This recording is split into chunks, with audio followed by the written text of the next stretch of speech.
Hello বন্ধুরা, একটা প্রশ্ন করি। যদি তোমরা হঠাৎ করে অতীতে ফিরে যাওয়ার সুযোগ পেতে তাহলে কি করতে? জীবনের কোনো ভুল ঠিক করতে?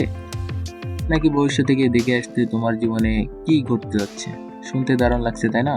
কিন্তু যদি সময়ের সাথে খেলতে গিয়ে সবকিছু উল্টে যায়, যদি একটা ছোট সিদ্ধান্ত পুরো ভবিষ্যৎ বদলে দেয়।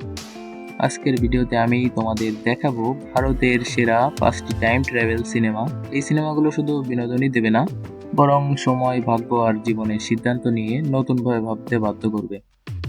আর ভিডিওর 1 নম্বর সিনেমাটা এতটাই দুর্দান্ত যে সেটা দেখার পর তোমরা হয়তো সঙ্গে সঙ্গে মুভিটা দেখতে চলে যাবে। তাই ভিডিওটা শেষ পর্যন্ত না দেখে উঠবে না। চলো বন্ধুরা, শুরু করা যাক।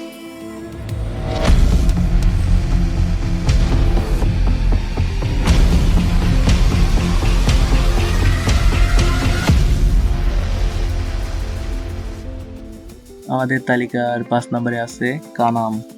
এই সিনেমার গল্পটা একজন মানুষের জীবনকে ঘিরে, যে তার অতীতের কিছু সিদ্ধান্ত নিয়ে ভীষণ আফসোস করে, যে বারবার ভাবে যদি আরেকটা সুযোগ পেতাম তাহলে সবকিছু ঠিক করে ফেলতাম। আর এক সময় সে সত্যি এমন একটা সুযোগ পেয়ে যায়। সে অতীতে ফিরে যায় এবং নিজের ভুলগুলো ঠিক করার চেষ্টা করে।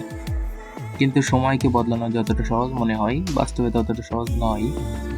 সে একটা ভুল ঠিক করতে গিয়ে আরো বড় সমস্যার সৃষ্টি করে ফেলে। তো ধীরে ধীরে সে বুঝতে পারে জীবনে সবকিছু নিজের ইচ্ছা মতো বদলানো যায় না। এই সিনেমাটা আবেগ, পরিবার এবং দ্বিতীয় সুযোগের গল্প। তো এর শেষটা তোমাদের মনে দীর্ঘ সময় পর্যন্ত থেকে যাবে। 4 নাম্বার আছে ইন্দ্রু নেত্রু নাল্লাই। তো এই সিনেমাটা টাইম ট্রাভেল আর কমেডির অসাধারণ মিশ্রণ। নামটা শুনে অবশ্যই বুঝতে পারছেন, নামটাও একটু কমেডি স্টাইলেই রাখা আছে। তো গল্পে দুইজন সাধারণ ছেলে হঠাৎ করে একটা রহস্যময় যন্ত্র খুঁজে পায়। পরে তারা জানতে পারে এটা আসলে একটা টাইম মেশিন। তো শুরুতে তারা এই যন্ত্র ব্যবহার করে নিজেদের জীবনকে সহজ বানাতে থাকে, টাকা উপার্জনও করে। টাইম মেশিন ব্যবহার করে টাকা উপার্জনও করে। আপনারা কি করতেন কমেন্টে জানাবেন। ভবিষ্যতের তথ্য জেনে সুবিধা নিতে থাকে। তো সবকিছু যেন একদম পারফেক্ট চলছিল, কিন্তু খুব দ্রুত তারা বুঝতে পারে সময়ের সাথে খেলা করার একটা বড় মূল্য দিতে হয়। সবকিছুরই একটা মূল্য দিতে হয়, কোনো কিছুই ফ্রি ফ্রি বা বিনামূল্যে পাওয়া যায় না। তো একটা ছোট পরিবর্তন ভবিষ্যতে বিশাল বিপর্যয় ডেকে আনতে পারে। তাই এই সিনেমায় কমেডি যেমন উপভোগ করবেন, তেমনি এর টাইম ট্রাভেল কনসেপ্টও দারুণ ছিল। তাই মুভিটা দেখতে পারেন। 3 নাম্বারে আছে মানাডু। তো এবারে সিনেমাটা একদম অন্যরকম। এখানে কোনো সাধারণ টাইম মেশিন নেই, বরং নায়ক একই দিনে বারবার বাঁচতে থাকে। একই ঘটনা, একই মানুষ, একই সময়। সবকিছু যেন বারবার রিপিট হতে থাকে। প্রথমে সে কিছুই বুঝতে পারে না। সে ভাবে এটা হয়তো স্বপ্ন, কিন্তু পরে বুঝতে পারে সে আসলে একটা সময় চক্রে আটকে গেছে। এখন তার একটাই লক্ষ্য, এই চক্র ভেঙে বের হওয়া। প্রতিবার সে নতুন সিদ্ধান্ত নেই, বরং নতুনভাবে চেষ্টা করে। আর প্রতিবারই গল্পটা নতুন দিকে মোড় নেয়। এই সিনেমার থ্রিল আর সাসপেন্স আর তোমাদের শেষ পর্যন্ত স্ক্রিনের সামনে ধরে রাখবে। আর এই ক্লাইম্যাক্স সত্যি অসাধারণ। 2 নম্বরে আছে আদিত্যা 369। ভারতীয় সিনেমায় টাইম ট্রাভেলের কথা উঠলে এই সিনেমার নাম অবশ্যই আসবে। যদিও সিনেমাটা অনেক পুরনো, তবুও এর ধারণা আজও আধুনিক মনে হয়। এখানে তৈরি করা হয় একটি টাইম মেশিন, যার সাহায্যে অতীত এবং ভবিষ্যৎ দুই জায়গাতেই ভ্রমণ করা সম্ভব। নায়করা অতীতে গিয়ে ইতিহাসকে নিজের চোখে দেখে, রাজাদের যুগে ঘুরে বেড়ায়, আবার ভবিষ্যতে গিয়ে দেখে পৃথিবী কতটা বদলে গেছে। একটা সিনেমার মধ্যে যেন দুইটা ভিন্ন পৃথিবীর অভিজ্ঞতা। এই কারণে সিনেমাটা আজও টাইম ট্রাভেল ভক্তদের কাছে বিশেষ জায়গা দখল করে আছে। বন্ধুরা, এবার চলে এসেছি আমাদের তালিকার 1 নম্বর সিনেমায়। আর বিশ্বাস করো, শুধু একটা সিনেমার জন্যই পুরো ভিডিওটা দেখা সার্থক।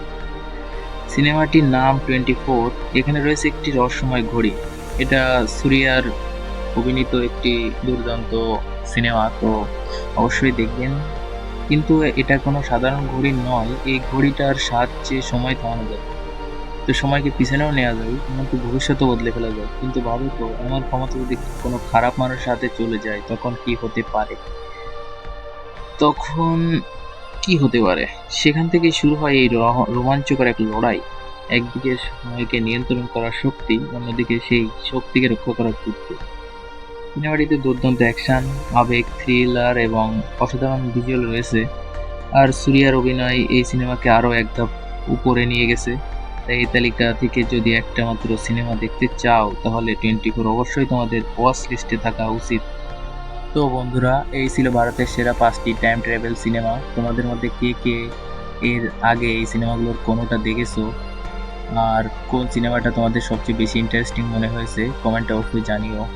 ভিডিওটা ভালো লাগলে একটা লাইক দিও। আর এমন আরো দুর্দান্ত মুভি রেকমেন্ডেশন পেতে চ্যানেলটি সাবস্ক্রাইব করে বেল আইকন অন করে রাখো। আমি আবার হাজির হব নতুন ভিডিও নিয়ে। ততক্ষণ পর্যন্ত ভালো থেকো, সুস্থ থেকো, আর দারুণ সব সিনেমা দেখতে থাকো। Tata, bye bye.